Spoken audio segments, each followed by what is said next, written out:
Hi, I'm Dave Edom. I teach drones at HCTC. I'd like to welcome you to our program.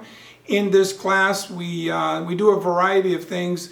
We start off flying simple drones, and then we move to mid-level drones that we can fly outside, and then eventually we build drones from scratch. And part of that process is we also build the attachments that go underneath, whether that's cameras or delivery systems. We go to compete against other schools given criteria that they give us. So we also study for the 107, and the 107 is an FAA approved test, and once you pass that test you are a certified FAA drone pilot. So when you see footage of a variety of drones on whenever you see footage, that person probably has their 107.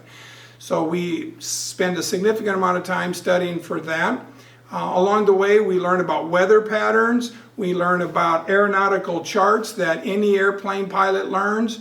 We study electronics, and we learn a wide range of subject matter in this class. So we work in teams, we work individually.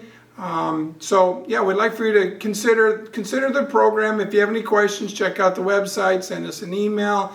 Of course, we have the transportation to this facility, just like all the other programs. So thank you for watching, and good luck in your studies.